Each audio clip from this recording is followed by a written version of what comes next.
this is a pretty easy transition. One of the things in our grant was a 3D printer, and so we're really excited to hear that Lucy's interested in this already. The other thing that was on our wish list was a laser cutter, and this is a tabletop model. There are larger ones, of course, but this one would handle probably around 12 by 24 piece of plywood or a piece of acrylic.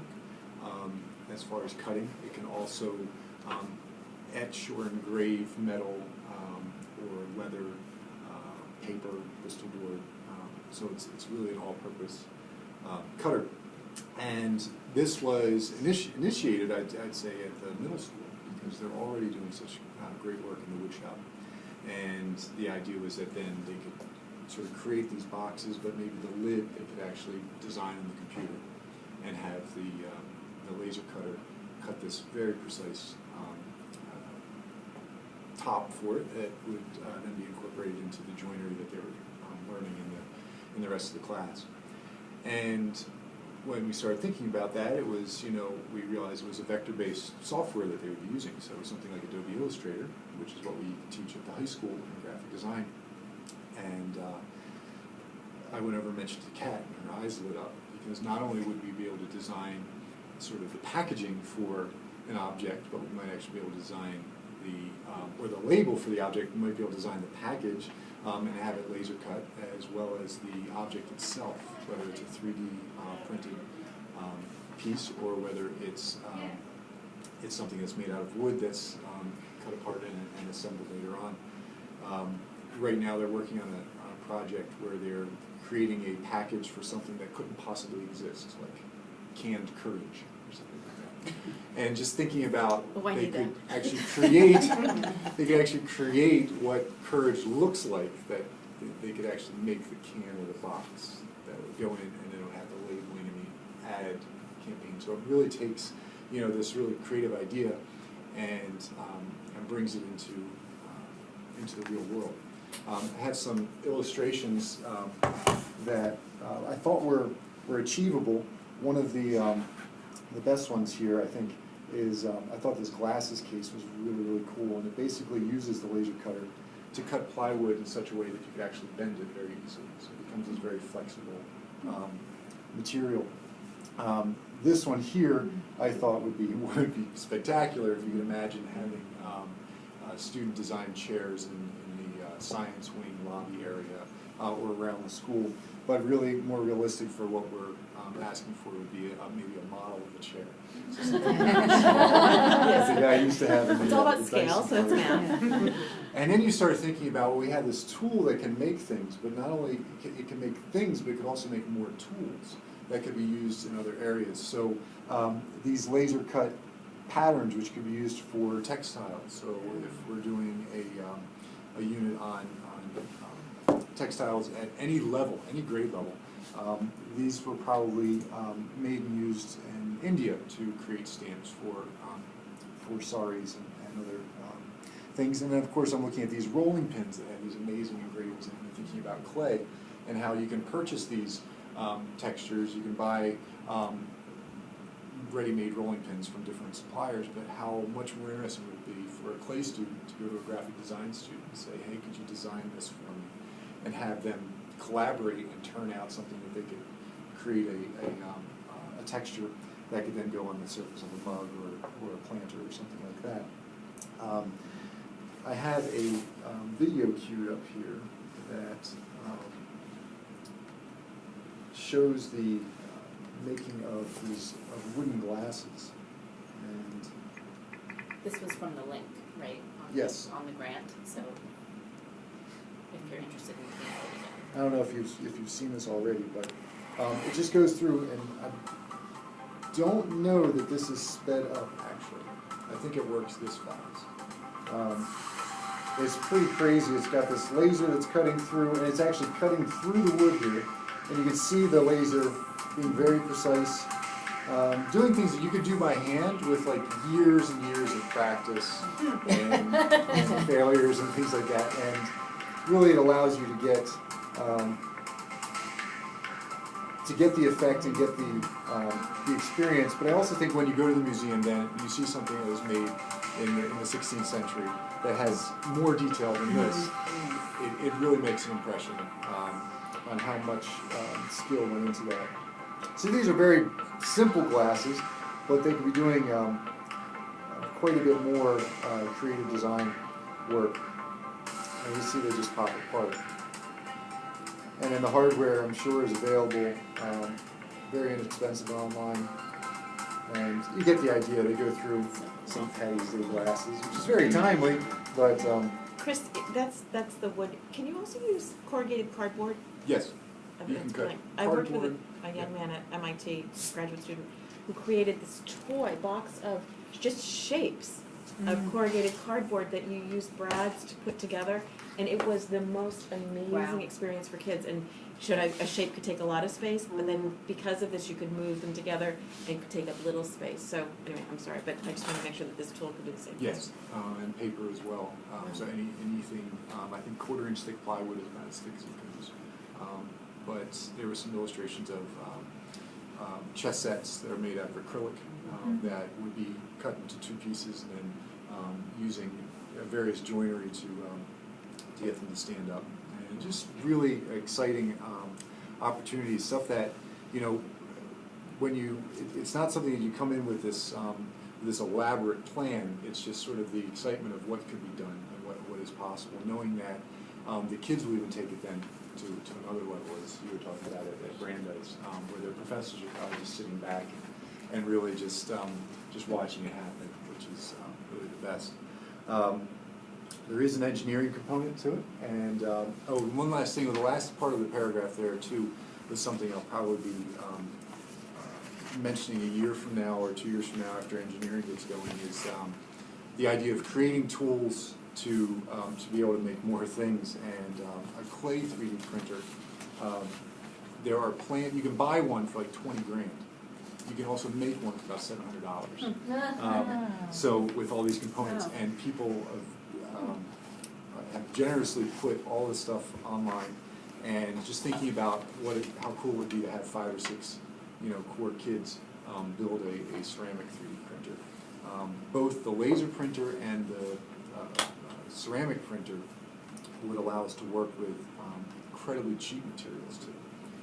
So if you're talking about paper and cardboard, it's readily Your available. most expensive supply is wood. Yeah, there's plywood, That's and then the clay you can buy proprietary, but a lot of colleges have started formulating their own and putting it right online with these very basic recipes. So it's sort of like making icing, and so anyways, it's pretty awesome. I'll let you talk about engineering. Yeah. Yeah. So there's so many applications for this. I think one of the things that got Chris and I really excited is not only, have you heard about how there's so much interdisciplinary overlap within the arts programs at the middle school and the high school? There's also a lot of interdisciplinary work between art and science, and within the science curriculum between the middle school and the high school. So I love the idea of, the engineering class, which right now has lots of enrollment, so I'm really excited. Great. So it does look like it will run. The engineering class is divided into two small semester-long courses, although it does look like the numbers, most of the students are taking it both semesters, which I think is great. But the key piece to the engineering course is about solving problems.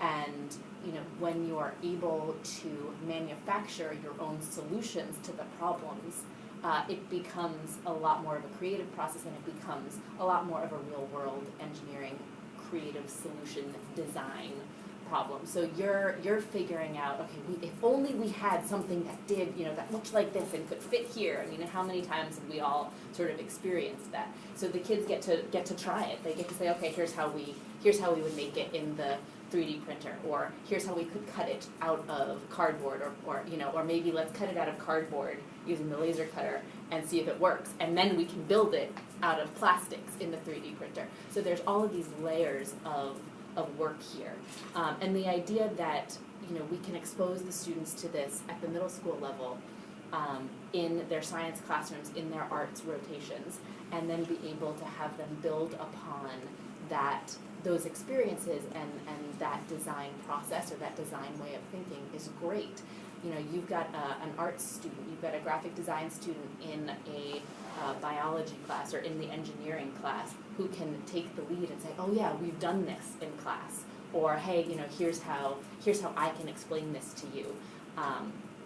I see lots of opportunities for interdisciplinary studies, something that's not in my wheelhouse, but I know, you know, Kat's been talking about a marketing interdisciplinary thing between graphic design and marketing. How cool would it be if those students could, you know, like you say, make their own product and be able to slap the label on the actual product as opposed to, you know, just this sort of theoretical idea.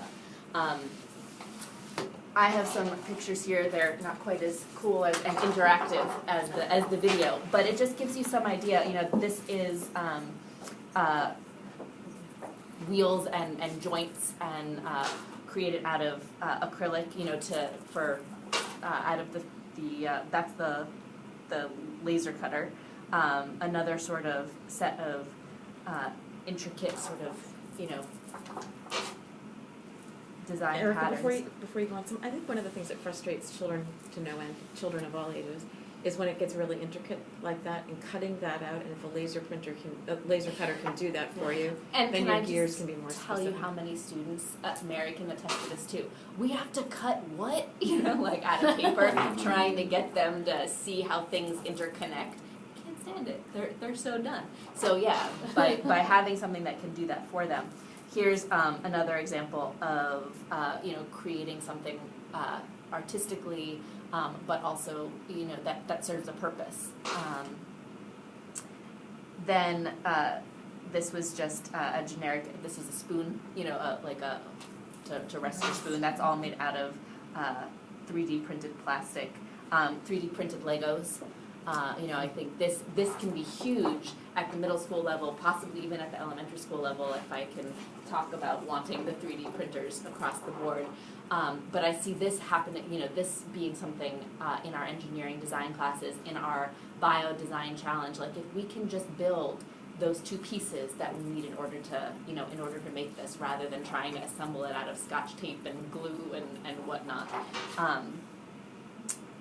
And then just something, you know, I happened to see this image too, where, you know, that's a representation of the Eiffel Tower, but also some sort of like cool bird. You know, how cool could it be with the biology classes if you're investigating different species and you want to take the time to build a 3D model of what, you know, that species might look like, or a part of what that species might look like, or what the cell might look like. You know, you can build all of these different images based around what it is that you're interested in. And I think it gives our students an outlet, you know, in the arts, you know, it lets their brains think differently about scientific subjects. And I think it's really important for us to be able to cultivate that and nurture it. I think everything has been said. It's a really exciting opportunity. And what I do think is critical here is the tie-in at multiple buildings and through multiple disciplines. You know, I'm so hopeful that we'll get the makerspace in the library. If we've got 2 3D printers, you know, already in the building designated for these types of activities, that's a fantastic step. You know, we all certainly get along very well and would support each other and share, you know, as we would across disciplines. So your vision is that these 2 pieces of equipment live at the middle school, or are they gonna, for DESCON? Is that? Yeah, it's the space is set up for middle school. Just has more available space, and thinking of housing it in the robotics room where the computers, even though they're not Mac computers there, the computers are located, so it's a safe environment. It's a cleaner environment than, say, the wood shop. We're concerned about the wood dust. So I think the middle school would make the most sense, and also we could remotely print, as you had talked about. So it's not, you know, it's not as if the students, and again, given the amount of time it would take to print and the cutting seems to go a lot faster than the printing. But given how much time it would take to print, we probably wouldn't be able to have a product by the end of a period anyway. So the teacher could just head over after the block, you know, pick up what was done and have it for the next class. So with the fact that it's not on site is not a huge concern at this point. We have things like this already certainly within the art program where, you know, there is a backlog at the color inkjet printers. And so, you know, I'll send stuff later after school and then leave and let them finish printing. So things like we're operating the kilns. You know, the students don't have to sit around and wait for their piece to come out of the kiln. It's something that happens and they see it after it's cool. So this is along those lines. Where, And patience with design is, I think, a great lesson for students too. Seriously. Right. We don't hurry through just to finish. Right. We're over 15 minutes now. Are there other questions? Thank you. Yes.